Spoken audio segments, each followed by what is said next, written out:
warahmatullahi wabarakatuh. Waalaikumsalam warahmatullahi wabarakatuh. Alhamdulillah. Di sini apa kabar teman-teman? Alhamdulillah baik. Oke, di sini sebelum kita memulai kegiatan ini, kita berdoa terlebih dahulu. Semoga kegiatan kita diberi kelancaran oleh Allah Subhanahu wa Ta'ala. Doa mulai.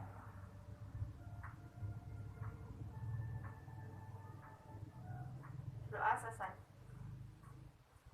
Oke, sebelum kita mulai, di sini udah pada kenal belum?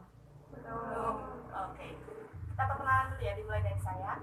Perkenalkan, nama saya Disti Wahyuningsih. Sekarang saya semester 3 program studi pendidikan dan konseling di Universitas Bengkulu. Nah, selanjutnya teman-teman yang perkenalan menyebutkan nama, umur, sama hobi. Dimulai dari silakan. Perkenalkan, nama saya Nanda Serikasi, umur saya 19 tahun, hobi saya menyanyi. Perkenalkan, nama saya Dea Pitaloka, umur 18 tahun, hobi membaca. Perkenalkan, nama saya Desita Deni Saputri, umur 20 tahun, hobi traveling. Perkenalkan, nama saya Dea Renata, umur 19 tahun, hobi membaca. Oke, sekarang udah saling kenal ya. Nah, di sini tahu nggak kita mau ngapain? Jadi di sini kita akan melakukan kegiatan konseling kelompok. Nah, ada yang tahu konseling kelompok itu apa? Saya, silakan. Kalau setahu saya, konseling kelompok itu suatu kegiatan di mana untuk menyelesaikan masalah yang dilakukan secara bersama-sama atau berkelompok. Oke, benar ya. Silakan, ada yang lain? Silakan. Sama. Di sini saya jelaskan dulu. Jadi konseling kelompok itu suatu bantuan yang diberikan oleh guru atau konselor kepada konseli atau siswa untuk menyelesaikan masalah secara berkelompok atau bersama. Nah, tujuannya untuk apa? Jadi yaitu tadi, tujuannya untuk menyelesaikan masalah secara berkelompok. Nah, dalam kegiatan konseling kelompok ini ada aturan yang harus kita taati atau ada asas-asasnya. Yang pertama itu kita harus sukarela. Jadi kalian itu harus sukarela untuk menceritakan masalah kalian, nggak ada paksaan atau tekanan dari siapapun. Yang kedua, kita di sini harus merahasiakan apa saja yang teman-teman kita ceritakan. Jadi setelah kita keluar dari ruangan ini, kita tidak boleh lagi untuk menceritakan apa yang kita bahas di sini kepada orang lain. Yang ketiga yaitu asas keterbukaan. Jadi kalian harus terbuka, boleh menceritakan masalah apapun yang sedang kalian hadapi. Nah, selanjutnya nanti apabila ada temannya yang sedang berbicara, kita dengarkan dulu, tidak boleh memotong. Apabila kita ingin berbicara, silahkan angkat tangan terlebih dahulu. Nah, sebelum kita mulai, ada yang ingin ke WC terlebih dahulu? Enggak. Jadi enggak ada ya. Takutnya nanti kalau kita lagi ke intinya ada yang kebelet gitu kan, enggak boleh ya. Terus, nah sebelum itu kita permainan dulu ya, biar kita fokus, biar kita rileks kan. Nah, di sini saya punya permainan yaitu lanjut kata. Nah, permainannya itu misalnya orang pertama itu menyebutkan satu kata, saya. Nah, nanti orang kedua melanjutkan, saya pergi atau saya main gitu. Jelas? Jelas. Oke, kita mulai dari silakan Mbak Dea. Kamu sama Iya. Kamu sama. Ya, Disambung. disambung. Kita mulai. Kata awalnya itu disebutin lagi. Ya, kita ulang ya, silakan. Kamu sama Dia. Kamu sama dia. Suka awal. Ya. Kamu sama dia. Kamu sama dia lagi. Kamu sama dia lagi pergi. Kamu sama dia lagi pergi ke danau. Kamu sama dia lagi pergi ke danau berfoto. Kamu lagi sama dia. Kamu sama dia lagi pergi ke danau berfoto bersama. Kamu sama dia lagi pergi ke danau berfoto bersama.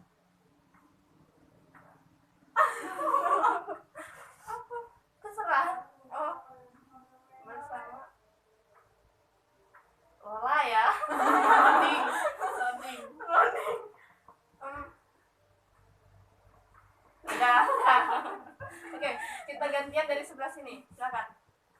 Dia jalan-jalan. Dia jalan-jalan ke Dia lagi jalan-jalan ke hutan. Dia lagi jalan-jalan ke hutan berdua. Dia lagi jalan-jalan ke hutan berdua. Bentar. Dia lagi jalan-jalan ke hutan berdua mencari buah. Dia lagi jalan-jalan berdua ke hutan mencari buah. Balik nggak sih? Balik. Ya. Dia lagi jalan-jalan. Iya, dia lagi jalan-jalan berdua Ke hutan. ke hutan berdua mencari buah raspberry. Dia lagi jalan-jalan ke hutan berdua mencari buah raspberry sebanyak. Dia lagi jalan-jalan di hutan mencari buah raspberry sebanyak mungkin. Oke. Lanjut. Silakan. Dia lagi jalan-jalan ke hutan berdua. Dia Dia lagi jalan-jalan ke hutan berdua mencari buah raspberry sebanyak mungkin untuk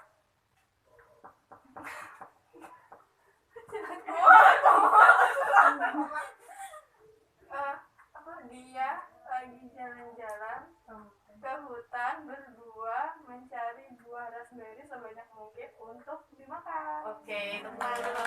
Oke.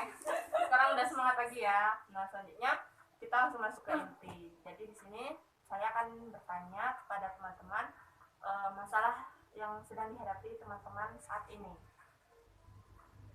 Dimulai dari Mbak Nanda. masalah baru saya dan ibu dosen. Masalahnya di blok dosen. Selanjutnya, Masalah saya males ngerjain tugas. Kalau saya lebih kepada kurang bisa mengontrol emosi. Oke, selanjutnya. Kalau saya kurang bisa bersosialisasi. Kurang bisa bersosialisasi. Jadi menurut teman-teman masalah siapa yang paling berat dan harus kita bahas duluan? Sepertinya masalah sulit bersosialisasi. Oke, jadi masalahnya Mbak Dea ya, sulit bersosialisasi. Kepada Mbak Dea, silakan untuk menceritakan masalahnya lebih rinci. Oke. Pertama-tama terima kasih kesempatannya. Saya itu sulit bersosialisasi karena menurut saya biasanya kan kalau misalnya di sekolah sering ditanyain kuliah di mana, jurusan apa, kapan lulus, kan seperti itu kan. Maksudnya pertanyaan random yang pembuka, tapi tuh kayak ngerasa tuh bikin kita tuh kayak rasanya tuh gimana gitu kan. Terus kalau udah dijawab kayak gitu, nanti ditanyain lagi uang kuliahnya tuh berapa setahunnya atau satu semesternya gitu. Udah dijawab, kok mahal sih dengan kuliah di ABT kayak gitu kan.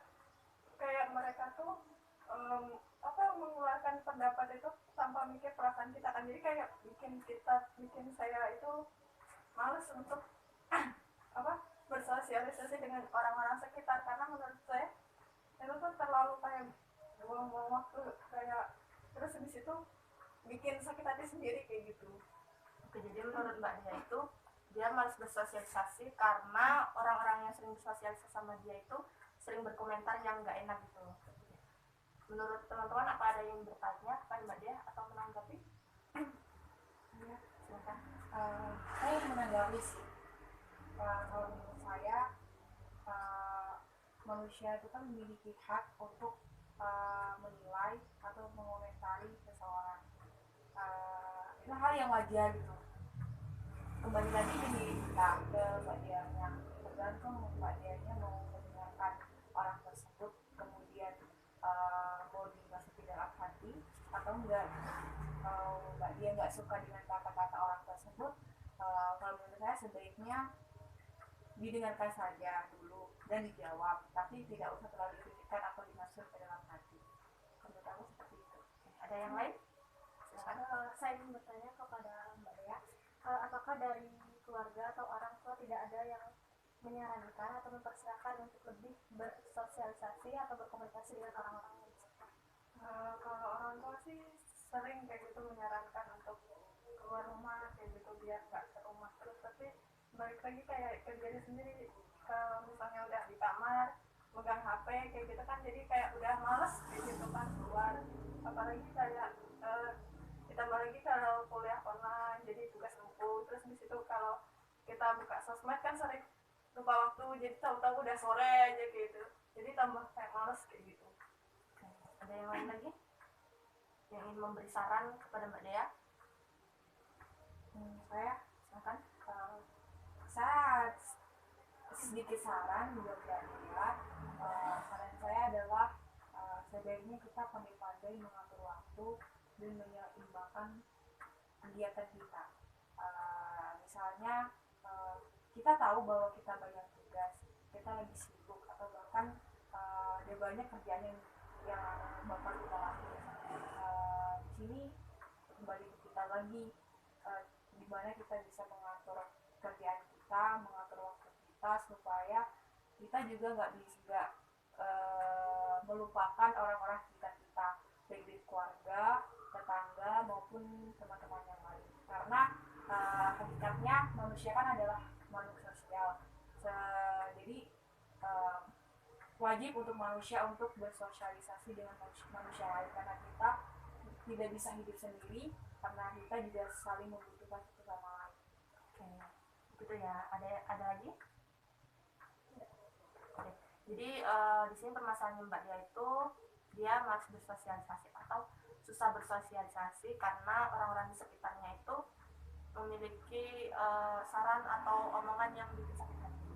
Nah, di sini saya menyarankan kepada Mbak Dea, coba Mbak Dea itu pintar-pintar bersosialisasi. Maksudnya di sini Mbak Dea boleh untuk mendengarkan omongan dia atau enggak, itu hak Mbak Dea, pilihan Mbak Dea. Nah, kalau untuk yang lain Mbak Dea bisa mendengarkan, tapi apabila omongan itu menurut Mbak Dea itu memiliki manfaat atau memiliki positif bagi hidup Mbak Dea. Kalau enggak ya udah nggak usah didengerin daripada bikin hati Mbak Dea sakit. Nah, di sini saya tanya Mbak, kira-kira Mbak Dea mau nggak untuk belajar bersosialisasi? Mau. Nah, di sini ada nggak yang kasih saran Mbak Dea mulai bersosialisasi itu kayak gimana? Saya misalnya dengan mengikuti kegiatan-kegiatan yang ada seperti EMAS atau kegiatan-kegiatan yang bersifat intinya tuh kayak berinteraksi atau bersosialisasi dengan orang-orang. Oke. Yang lain? Setuju sih, misalnya kan mungkin setiap desa pasti ada karang taruna, dan biasanya juga ada acara-acara yang melibatkan remaja-remaja desa tersebut. Nah, oke. Menurut teman-teman, Mbak Dea itu harus belajar mulai dari bergabung ke kegiatan IRMAS atau ke Karang Taruna gitu. Mbak Dea mau? Mau.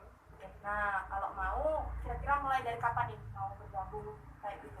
Biasanya tuh kalau kayak gitu tuh acara-acara kayak gitu setiap hari Kamis biasanya kita berkumpul kayak gitu, mengadakan acara kayak pengajian atau apa yang sebagainya. Oke, mulai hari Kamis besok berarti ya. Nah, boleh Mbak Dea coba untuk gabung. Siapa tahu kan dengan begitu Mbak Dea udah mulai bisa bersosialisasi, bisa membuka diri dengan orang-orang di sekitar Mbak Dea. Nah, oke, jadi kita udah sampai pada kesimpulan dari permasalahannya Mbak Dea. Di sini saya mau tanya tentang gimana nih pesan dan kesan teman-teman tentang kegiatan ini. Terserah, siapa dulu? Mungkin dari saya dulu ya. Kalau pesan saya terkait dengan masalah Mbak Dea, jangan menjadi manusia yang individualis, tetapi menjadi manusia yang saling berinteraksi satu sama lain, meskipun kadang kita tahu bahwa tidak semua orang itu menyukai kita, tapi kita berusaha untuk membuat orang itu suka dengan kita. Pesan saya saya bersyukur bisa gabung dalam konseling kelompok hari ini karena dengan itu saya juga dapat menambah ilmu, pengetahuan, dan teman. Oke, selanjutnya. Kesan saya bagus, bisa masalahnya bisa diselesaikan dan juga bisa berbagi. Pesan-pesan dari saya, kalau menurut saya terkadang ada masalah yang kita nggak bisa menyelesaikannya sendiri. Jadi kita harus bersama teman-teman ini mengkomunikasikan masalah yang kita hadapi untuk menyelesaikannya bersama-sama. Kalau pesan saya, menurut saya konseling kelompok ini lebih enak karena kita bisa menyalurkan cerita apa yang biasanya kita sering pendem kayak gitu, jadi kayak banyak yang ngasih solusi gimana caranya nyelesain suatu masalah yang udah lama. Terus habis itu biasanya saya suka sih dengan konseling kelompok. Oke, jadi pesan sama kesannya udah positif ya. Jadi ini untuk pertemuan pertama kita sampai di sini dulu. Untuk pertemuan selanjutnya kita masih di jam, tempat dan waktu yang sama untuk membahas evaluasi dari permasalahan Mbak Dea, apakah udah ada perkembangan atau belum. Selain itu juga untuk membahas permasalahan dari teman-teman yang lain ya. Oke, itulah tadi kegiatan kita. Nah, sebelum kita tutup, kita berdoa menurut agama dan kepercayaan kita masing-masing. Berdoa mulai.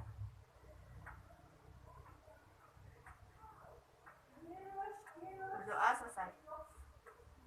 Nah, oke, di sini saya sebagai pemimpin kelompok, apabila ada salah kata, saya mohon maaf. Saya Anggi, wassalamualaikum warahmatullahi wabarakatuh. Waalaikumsalam warahmatullahi wabarakatuh.